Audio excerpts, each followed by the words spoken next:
not to be confused with the Internet Archive. The ArXiv is a repository of electronic preprints, known as e-prints, of scientific papers in the fields of mathematics, physics, astronomy, computer science, quantitative biology, statistics, and quantitative finance, which can be accessed online. In many fields of mathematics and physics, almost all scientific papers are self-archived on the ArXiv. Begun on August 14, 1991, ArXiv.org passed the 500,000 article milestone on October 3, 2008. By 2012 the submission rate had grown to more than 7,000 per month. History: the ArXiv was originally developed by Paul Ginsburg, in part to supersede a multinational email distribution list for preprints that had been operated manually by Joanne Cohn for about 2 years. It started in August 1991 as a repository for preprints in physics and later expanded to include astronomy, mathematics, computer science, nonlinear science, quantitative biology and, most recently, statistics. It soon became obvious that there was a demand for long-term preservation of preprints. The term e-print was adopted to describe the articles. Ginsburg was awarded a MacArthur Fellowship in 2002 for his establishment of ArXiv. It was originally hosted at the Los Alamos National Laboratory and called the LANL Preprint Archive. Its original domain name was xxx.lanl.gov. It is now hosted and operated by Cornell University, with 14 mirrors around the world. It changed its name and address to arxiv.org in 1999 for greater flexibility. Its existence was one of the precipitating factors that led to the current movement in scientific publishing known as open access. Mathematicians and scientists regularly upload their papers to arxiv.org for worldwide access and sometimes for reviews before they are published in peer-reviewed journals. The annual budget for ArXiv is approximately $826,000 for 2013, €17, funded jointly by Cornell University Library, the Simons Foundation and annual fee income from member institutions. This model arose in 2010, when Cornell sought to broaden the financial funding of the project by asking institutions to make annual voluntary contributions based on the amount of download usage by each institution. Annual donations were envisaged to vary in size between $2,300 to $4,000, based on each institution unregistered trademark S usage.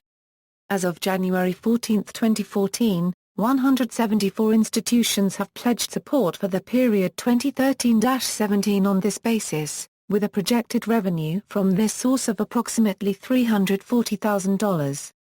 In September 2011, Cornell University Library took overall administrative and financial responsibility for ArXiv's operation and development. Ginsburg was quoted in the Chronicle of Higher Education as saying it was supposed to be a 3-hour tour, not a life sentence. However, Ginsburg remains on the ArXiv Scientific Advisory Board and on the ArXiv Physics Advisory Committee. Peer review: although the ArXiv is not peer-reviewed, a collection of moderators for each area review the submissions and may recategorize any that are deemed off-topic. The lists of moderators for many sections of the ArXiv are publicly available, but moderators for most of the physics sections remain unlisted. Additionally, an endorsement system was introduced in January 2004 as part of an effort to ensure content that is relevant and of interest to current research in the specified disciplines. The new system has attracted its own share of criticism for allegedly restricting inquiry. Under the system, an author must first get endorsed. Endorsement comes from either another ArXiv author who is an endorser or is automatic, depending on various evolving criteria, which are not publicly spelled out. Endorsers are not asked to review the paper for errors, but to check whether the paper is appropriate for the intended subject area. New authors from recognized academic institutions generally receive automatic endorsement, which in practice means that they do not need to deal with the endorsement system at all. A majority of the e-prints are also submitted to journals for publication, but some work, including some very influential papers, remain purely as e-prints and are never published in a peer-reviewed journal. A well-known example of the latter is an outline of a proof of Thurston's geometrization conjecture, including the Poincaré copyright conjecture as a particular case, uploaded by Grigory Perelman in November 2002. Perelman appears content to forego the traditional peer-reviewed journal process, stating, "If anybody is interested in my way of solving the problem, it's all there, on the ArXiv. Let them go and read about it." While the ArXiv does contain some dubious e-prints, such as those claiming to refute famous theorems or proving famous conjectures such as Fermat's last theorem using only high school mathematics, they are surprisingly rare.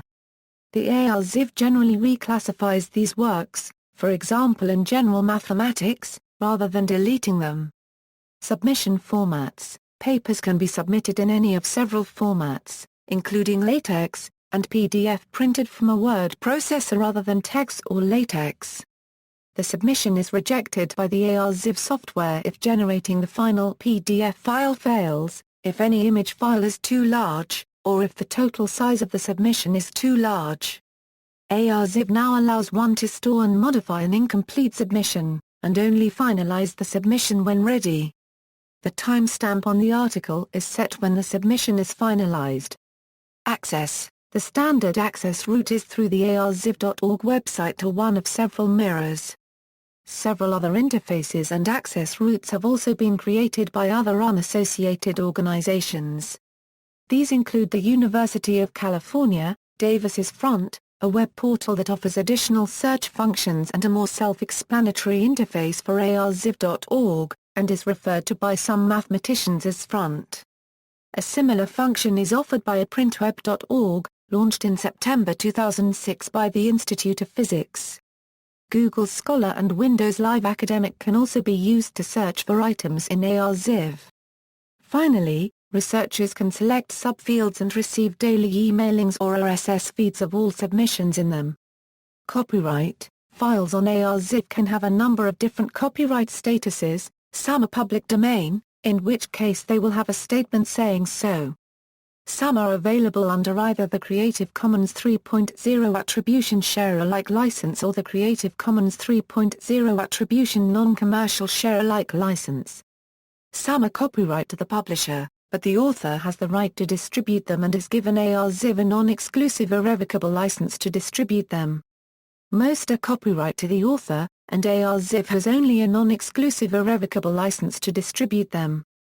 See also, BioMed Central, List of academic databases and search engines, List of academic journals by preprint policy, List of open access journals, Open Access, Public Library of Science, Science 2.0, Notes. References. External links, Official website, Glanz, James. The world of science becomes a global village. ArXiv opens a new realm of research. New York Times. Creating a Global Knowledge Network, a talk by Paul Ginsburg, Open Access Overview by Peter Suber, Tragic Loss or Good Riddance? The Impending Demise of Traditional Scholarly Journals by Andrew Odlytsko, Front, a portal to mathematics on arxiv.org through UC Davis, ArXiv Structure, tool to view ArXiv articles in a structured way, a printweb.org web front for ArXiv, ArXiv online scientific repository hits milestone, Paperscape. A visual map of the ArXiv.